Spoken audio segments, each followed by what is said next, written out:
इरफान जो कि इस वक्त लोकेशन से हमारे साथ मौजूद है। इरफान, आपके पास क्या जानकारी अभी, क्योंकि जो बताया जा रहा है पूरे इलाके कॉर्डन ऑफ किया गया है, आप वहां पर पहुंच गए हैं, बताइए। देखिए, बिल्कुल मैं स्पॉट पे पहुंचा हूं। यही जेवन का वो इलाका है जहां पर मिलिटेंट्स ने गात लगाकर जो है यहाँ जवानों पर हमला किया, जिसमें 14 जवान जो है जख्मी हुए, 4 गंभीर रूप से घायल हुए।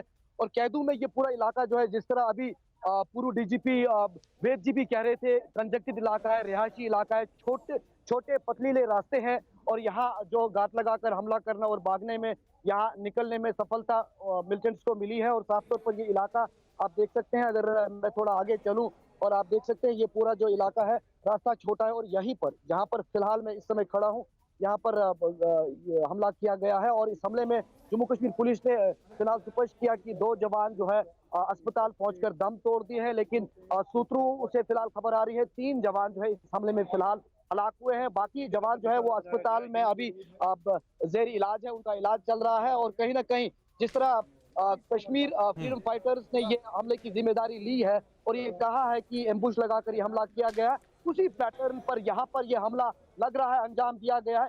ये पूरा इलाका जो है, अगर मैं दिखाने की कोशिश करूं, यहाँ पर जी बिल्कुल, सिर्फ रिहायश है। और फिलहाल हालांकि आज विंटर का मौसम है और 6 से 7 बजे के बीच तमाम लोग घरों में अंदर होते हैं, तो उस समय अच्छा मौका मिला है मिलिटेंट्स को यहाँ पर यह हमला अंजाम देने को, क्योंकि उस समय यहाँ पर ट्रैफिक भी बहुत कम देखने को मिलता है। इरफान, मैं गौरव बोल रहा हूँ, आप उसी स्पॉट पर हैं इस वक्त जहां पर यह हमला हुआ है।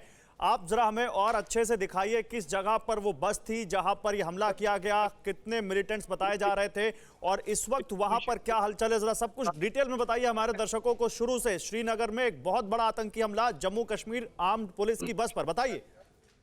बिल्कुल गौरव, सही कहा आपने, बहुत बड़ा हमला कह सकते हैं इसे, क्योंकि ये हमला उसी तरह अंजाम देने का प्रयास किया गया जिस तरह साल 2019 में सीआरपीएफ पे किया गया था। हालांकि इस हमले में फिदायीन का इस्तेमाल नहीं किया गया है, लेकिन इस हमले में कहीं ना कहीं मिलिटेंट्स ने घात लगाकर जो है हमला किया है। और 14 जवान जो है इस बस में जो सवार थे वो घायल हुए हैं, जिसमें 4 गंभीर रूप से घायल हुए हैं, 2 की पुष्टि की गई है जो हालात इस हमले में हुए हैं। तो आप देख सकते हैं कि ये जो पूरा इलाका है, यही बस जब पहुंची है तो मिलिटेंट्स ने जो है हमला अंजाम दिया है। देखिए इरफान, इस बीच जम्मू कश्मीर के डीजीपी का बयान आ रहा है, वो कह रहे हैं बस को घेर कर फायरिंग की गई, यानी पूरी तरह से जैसा कि आप कह रहे हैं एम्बुश था, घात लगाकर फायरिंग की गई। ये बताता है कि ये तैयारी पहले से थी। बताइए इस बारे में क्या जानकारी है। बिल्कुल गौरव, साफ तौर पर देखिए, यहाँ जहां पर ये हमला अंजाम दिया गया है, ये इलाका जो है ये काफी सेंसिटिव इलाका इसलिए भी माना जाता है क्योंकि एक तो ये राष्ट्रीय राजमार्ग को जोड़ता है, हाँ। दूसरा ये इलाका जम्मू कश्मीर पुलिस का जो यहाँ पर ट्रेनिंग इंस्टीट्यूट है और बाकी जो सीआरपीएफ की इंस्टॉलेशन है वो इसी आसपास के इलाके में मौजूद है। और यहाँ पर जब एम्बुश लगाया गया है तो साफ तौर पर यहाँ पर और कोई डिप्लॉयमेंट मौजूद नहीं था, तो बस को घेरने में उन्हें काफी मदद मिला है और आराम से यहाँ हमला करके वो भागने में भी कामयाब हुए हैं, जिस तरह की पुलिस की भी जानकारी अभी मिल रही है। तो साफ तौर पर यह पूरा इलाका रिहायशी है, घना है और उसका भी फायदा उन्हें मिला। ये वही पैटर्न है जो हमने कुछ दिन पहले देखा था, 2 जम्मू कश्मीर पुलिस के 2 जवानों पर हमला हुआ था, 2 जवान शहीद हुए थे और भागते देखा था हमने वहां पर आतंकी को। यहां पर क्या बाइक पर आए थे, ऐसी जानकारी आ रही है आतंकी? देखिए, हमला कुछ घंटे पहले हुआ है और वहां पर हुआ है जहां पर आमतौर पर डिप्लॉयमेंट ज्यादा नहीं होता है। हाँ। क्योंकि इसी वजह से फिलहाल जम्मू कश्मीर पुलिस और अन्य सुरक्षा बल ये खंगाल रहे हैं कि आखिर ये हमला किस तरह अंजाम दिया गया, कितने लोग इस हमले में मुलव्वस थे और यानी कितने मिलिटेंट्स ने हमला अंजाम दिया। जिस तरह आप कह रहे हैं कि अभी भी जिस तरह आधिकारिक सूचना आ रही है कि बस को घेर कर हमला किया है इस जगह पर, तो आप अंदाजा लगा सकते हैं कितना प्लानिंग करके और किया है। डीजीपी ये भी कंफर्म कर रहे हैं इरफान की 2 जवान शहीद हुए हैं, 12 जवानों की हालत गंभीर है। हालांकि बीजेपी नेता कुछ और कह रहे हैं, वो 3 कह रहे हैं, लेकिन डीजीपी की तरफ से जो ऑफिशियल कंफर्मेशन है वो 2 जवानों की है, जो आप भी लगातार बता रहे हैं कि 2 जवान शहीद हुए हैं, ये पुष्टि हुई है। बाकी जवानों की जो ज्यादा घायल है उनकी हालत के बारे में कोई जानकारी? देखिए गौरव, पहले मैं ये जो हलाक जवान हुए हैं उनके बारे में कहूं। हाँ। आधिकारिक पुष्टि 2 की हुई है, लेकिन फिलहाल अगर अस्पताल सूत्रों की माने तो 3 जवान इसमें हलाक हुए हैं, क्योंकि 4 काफी ज्यादा जख्मी हुए थे, यानी वो क्रिटिकल सिचुएशन में यहाँ से इवैक्यूएट किए गए थे। तो इसलिए फिलहाल आधिकारिक पुष्टि 2 की हुई है, 3 की फिलहाल सूत्रों से खबर आ रही है कि हलाकत हुई है। तो वो आंकड़े कुछ देर बाद स्पष्ट हो पाएंगे जम्मू कश्मीर पुलिस के लिए भी और मीडिया के लिए भी। लेकिन कुल मिलाकर जो आंकड़े जख्मियों की थे, यानी जो यहाँ पर अब इस पूरी वारदात में यहाँ पर इंजर्ड हुए थे, वो 14 है। तो कहीं ना कहीं जो तमाम जवान अस्पताल में अभी पहुंचाए गए हैं, उनका इलाज चल रहा है और कोशिश ये है कि इस पूरे इलाके में ये हमला किस तरह अंजाम दिया गया उसे खंगालने के प्रयास किए जा रहे हैं पुलिस और अन्य सुरक्षा एजेंसीज की तरफ से। क्योंकि यहाँ पर कुछ ही दूरी पर, जिस तरह मैंने आपको कहा, जम्मू कश्मीर पुलिस का ट्रेनिंग इंस्टीट्यूशन है और डेली यहाँ से इन गाड़ियों की मूवमेंट होती है। यानी कहीं ना कहीं मिलिटेंट्स ने ये पूरा प्लान करके हमला अंजाम दिया है। बिल्कुल प्लान करके अंजाम दिया, ऐसा तो दिखता है प्राइम फेसी। बाकी अभी जब इंक्वायरी होगी, जब इस बारे में और डिटेल्स आएंगी, तब ज्यादा पता चल पाएगा। लेकिन इस बीच ग्राउंड जीरो पर TV9 भारतवर्ष पहुंच चुका है और अब हमको वहां पर काफी सुरक्षा बल दिखाई दे रहे हैं। इरफान, तो क्या वहां पर सर्च ऑपरेशन चल रहा है इस वक्त? देखिए, अंधेरा है, उस वजह से मैं ज्यादा विजुअल्स आपको दिखा नहीं पा रहा हूं, लेकिन मैं कोशिश करूंगा कि आपको विजुअल्स दिखाऊं। ये जो पूरा इलाका है यहाँ पर, हालांकि इस समय कुछ दूरी पर जो है सुरक्षा बल मौजूद है, लेकिन यहाँ पर तो नहीं है। क्योंकि यहाँ पर हमला करने के बाद मिलिटेंट्स भागे हैं और सुरक्षा बलों के लिए यहाँ पर इवैक्यूएशन यानी जवानों का रेस्क्यू करना सबसे जो उन्होंने सबसे पहले किया। और आप आसपास के जो इलाके हैं, ये पूरा रिहायशी इलाका है।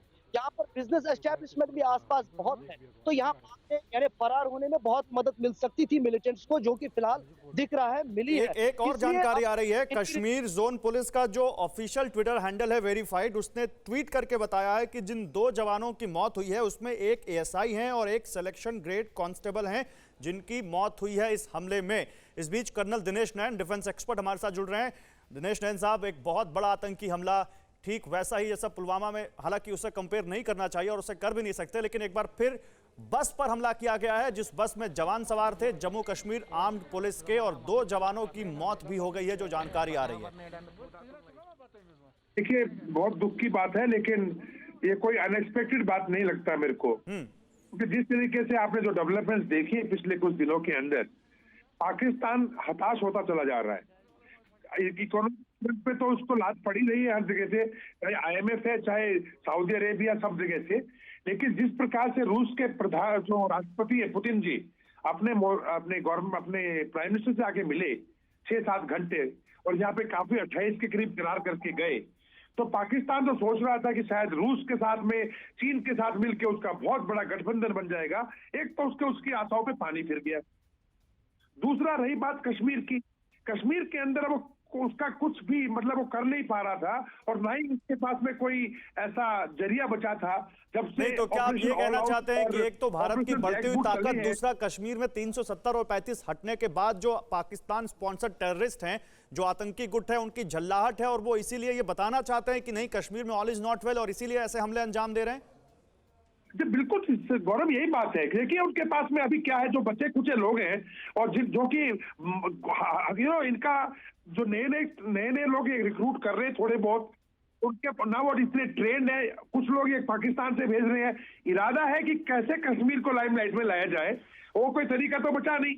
इनके पास जो आपके हुर्रियत थी वो लगा दिया गया। कर्नल नैन, देखिए, ये पंथा चौक है, वो इलाका है जहां पर बहुत सारे सिक्योरिटी फोर्सेस के एस्टैब्लिशमेंट हैं, ट्रेनिंग स्कूल्स हैं, और वहां पर इस तरह का घात लगाकर हमला करना, क्योंकि ये कहा गया जम्मू कश्मीर के DGP की तरफ से कि ये घात लगाकर बस पर फायरिंग की गई, ये तो मतलब बताता है कि ये क्या सुरक्षा में चूक है, इसके तरफ भी इशारा करता है क्या? हमसे कहीं कोई कमी रह गई? डेफिनेटली आप कह सकते हैं कि इंटेलिजेंस का हमारा थोड़ा बहुत फेल्योर मान सकते हो इसको। लेकिन मैं गौरव एक बात बताना चाहूंगा आपको, कश्मीर के अंदर हमारे भाई बहन है, वहां का माहौल वातावरण बहुत नॉर्मल होता जा रहा है, और ऐसे में आप हर एक जगह पे जाकर के एकदम से कोई एक्शन तो जब तक नहीं कर सकते जब तक कोई आपके ऊपर वार ना करे। अब इन लोगों ने कहीं ना कहीं तो एक्शन करेंगे। तो इन लोगों ने जो प्लान किया कि भाई ज्यादा से ज्यादा लोगों को मार सकते हैं, घात लगा के बैठ के कोई एक जगह पे, और उससे लाइमलाइट में आए कश्मीर, वो कोशिश जरूर की है। लेकिन ऑपरेशन ऑल आउट, और मैं आपको बता सकता हूं कि धीरे धीरे जैसे साउथ कश्मीर से इनका जो है सफाया किया गया, बचे हुए नॉर्थ कश्मीर और श्रीनगर के इलाके में भी। कर्नल नैन, आप मेरे साथ रहिए। परवाह देश की, सोमवार से शुक्रवार रात 10 बजे TV9 भारतवर्ष पर।